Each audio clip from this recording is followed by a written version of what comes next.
Good morning, Dr. Michael Fisher, urologist, educator, researcher, author, and public intellectual interested in many things, including the political run of Marianne Williamson. And this is not the first video I've done on her. I think I have like 8 or 9 at least on my YouTube channel. You can check those out over the last 5 years. Virtually, I've been publishing these. This latest is really a response to her latest video that just came out from her Marianne Williamson 2024 campaign advertising. She gives a very sincere speech in just this 4-minute video, and I want to go over it, just a little bit of what is so important in it. And I also want to end up with my critique of it and the critique of the entire campaign since she began running and when she put her hat in late 2018 to say, I want to be president of the United States. I can turn this country around, reform it, transform it, and make this country the way it ought to be, as the American Constitution says we have a right for it to be. I'm speaking as a Canadian, as some of you may know, so I have a little bit of a distance from the American scene, although I've lived in America for 9 years, deeply entrenched in how America operates. So I have a little inside, outside view on things. Glad you're tuned in today. I appreciate your attention, and I appreciate how we may dialogue further from my interviews here that I do, my talks that I do, and these commentaries on political leaders, which I enjoy doing, as well as intellectual leaders in general. Let's start with her video. She's very well put together by this point. She has been on the campaign trail for well over a year and a half for this 2024 campaign. She's very attuned to what she needs to say, what her platform is. Even though she has a very extensive platform, you can go to her website, Marianne 2024.com, and you'll get, she has a very worked out, serious campaign. Now, she's not covered in the major mainstream legacy media that way, and we all know that. She's complained about that forever. Regardless if you complain about it or not, it's not going to probably change. And so here she is on this late stage of the campaign trail. So I'm just locating this last video she just did. And she's at a very tense spot, and I could feel it. I've been documenting and recording my views about where she's going. Will she end up getting past the first gate, which is the important gate to get into the primaries, make it that far to even begin that process of challenging Joe Biden for the Democrat primary. She also has an opponent, RFJ Kennedy, although latest looks like he's probably going to go independent. Tense point for her, and you can hear it and feel it in the 4-minute video. I'm taking my time with this because I respect this person so much, Marianne Williamson. I respect the teams that have been her supporters, and the agenda. That's mostly what I respect. I'm most critical, not just of the philosophy, which I have little critique of overall, of her policies. My critique has been how strategies are put into place and then move into tactics as a candidate, as a leader attempting to get people to follow you and, yes, donate money to you. Her latest video, just to let you know, ends with a very provocative moment in her, near 5 years now campaign to be president of the United States, to win over the Democratic Party somehow, to get on their side so that they will support her to rise. And she keeps saying, well, it's the people that will support me, F off the Democratic, National Committee Party or whatever. Is like, and yet she still runs as a Democrat, as she says, a Rooseveltian Democrat. Well, okay, there's some tactical problems you have with that, Marianne. And she ends the video today. We'll start with the end and then give some of the beginning of the video. if there's not an additional $250,000, that's $250,000 by October 15th, and that's in 6 days. Yeah. Quoting here, I don't see how I can continue as a viable campaign. She cannot be a viable candidate. In other words, she can't get past the first hurdle of the long, necessarily hurdle to actually be the victor. So in the video, of course, she says, she starts with, I can defeat Donald Trump in 2024, or whoever the Republicans put up as the presidential candidate. She's totally confident in trying to put that message out. And then she ends the video with, I need $250,000 in 6 days, and if I don't have it, I can't continue. So it's a tough video to watch for me. It's a tough video probably to watch for a lot of people that are supporters of her in different ways.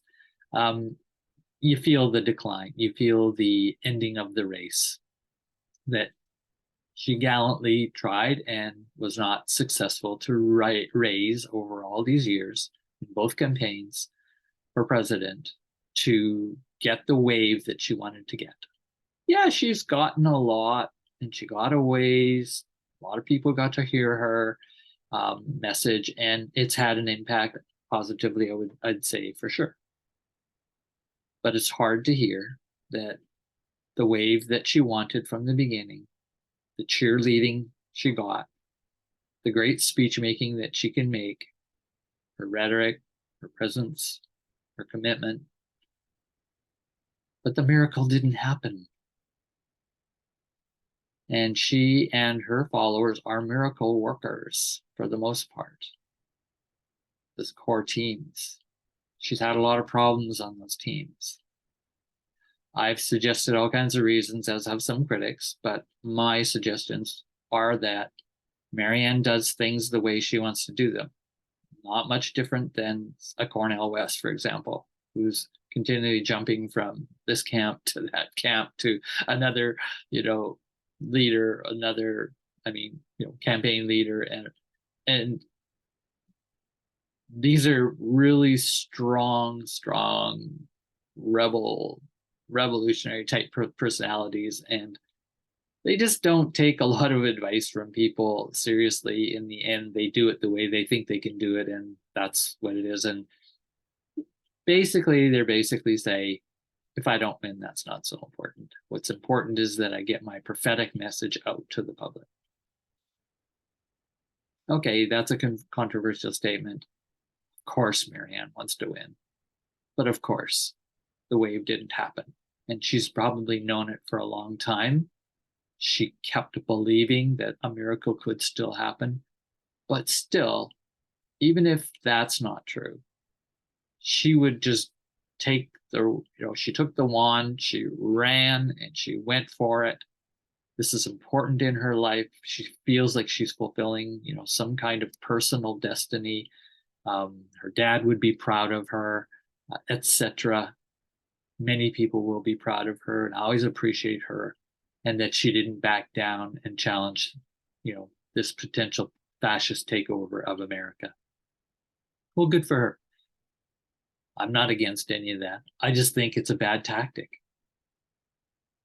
Good ideas, good philosophy, good person for the job to lead a country and lead us out of the mess of fascism. But the tactics were too personal. They're too entwined in a personality. Same with Dr. Cornel West and his run right now. I won't speak about John F. K. because I haven't really followed closely his race and so on, but he's obviously doing so much better. But he's a Kennedy, and Marianne has admitted that, and she knows she can't compete with him. But she still will compete with him with her message, and that's what ended up happening. Is her campaign became a message campaign, not a viable leader campaign. Sadly, so here's why I supported her anyway. is that she starts the video with a vast majority of Americans, and this is factual, this has been researched, are, quote, terrified of the future economically. I would add to that, square brackets, they are terrified, period. I would actually bracket that and say all Americans are terrified. End of brackets. Okay, beside my view on that and the reality check, Marianne says they're economically terrified, and no doubt true. She gives all the reasons for it. I won't repeat all those. And then she basically says the Democratic National Party has really missed the boat on the suffering of the American people in the vast majority, and therefore have been part of the commission, the commission with the suffering and the deadly consequences of poverty and insecurity that is going on in that country. And the violence that's coming from that insecurity of a major part of the population will continue. It will be a very violent society ongoing. Yeah, the miracle just didn't happen. We cannot just move from a fear-based to a love-based world. That was Marianne's original premise, that would be the miracle. And she's been on that miracle as a teacher, as a prophetic speaker since 1983, believe it or not. Long, long time of commitment. I appreciate that journey. I appreciate the text. I appreciate she could bring a different kind of fear management education to the people. Tactically, she did not do that. The education program with her campaign all these 5 years that I've watched has not manifested to be an education campaign in the way I would have liked to see it be actually educational about this fear, this terror. Remember, that's how she opened the video, terror. So you better have a really good education/therapeutic campaign, not just your own personal strategic ways of getting your voice out there. Yes, that's important, but it's not the most important for the entire country. And so I feel there's a mixed duplicity there in agendas, even though she recognizes the really important agenda of terror and its impacts. Then she basically says in the video, you might want to remember your ethics class in journalism school. She's talking to the media now. During her entire campaign, she is so frustrated, angry, livid at the way journalists have tried to put her in a particular place, put in their personal bias rather than just interviewing her and giving her voice a chance in a more neutral or at least an ethical journalistic way of presenting new information to the public through channels. And I'm going, yeah, Marianne, the world has changed. Journalism has changed. I don't like it. You don't like it. Is it ethical? Mostly, probably not. However, this deep complaint of hers and her tactic to basically wave her finger, I'm quoting her, you might remember your ethics class in journalism school. You can't start telling professional journalists, you can't do this waving your finger thing. This is, again, just a really bad tactic. And there's no one on the Marianne Williamson 2024 team, I'm pretty sure. I don't know them, but I'm pretty sure none of them can check her up on her tactics. And that's her speech tactics. That's her weapon, is speech. She's a master with words and ideas, and she's very bright in swinging those together. But she also brings in a lot of personality, and she brings in a mouth that leads her mind a lot of the time. And that I have critiqued in my book, The Marianne Williamson Presidential Phenomenon, published in 2021. I've critiqued and studied this, how her mouth leads her thought. too often tactically, and it's not great. It's not going to produce good results. It turns tons of people off and it breaks bridges.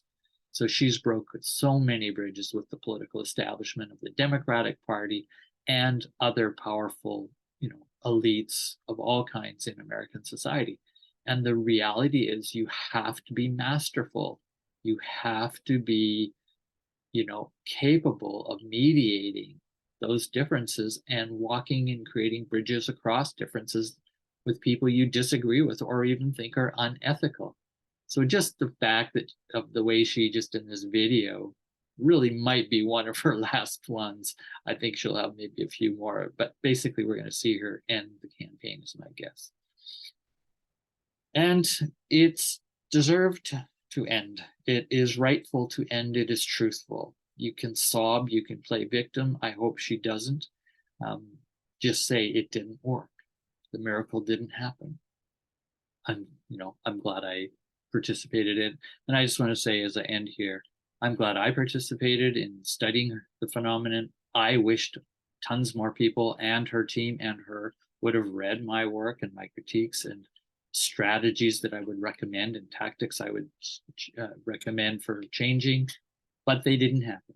And there was no communication with that team, Marianne and myself, other than standard, mechanized email returns to my efforts to reach out many, many times. So on all that note, let's pass it on to basically say no other candidate could have dealt with the fear problem, the terror that she speaks about in American society and much of the world. No other candidate leader, in my opinion, that I've seen running or even might run would do as good of job generally to address that critical problem. Sad part is she's not going to make it to be able to have that big of impact. Thanks for listening today.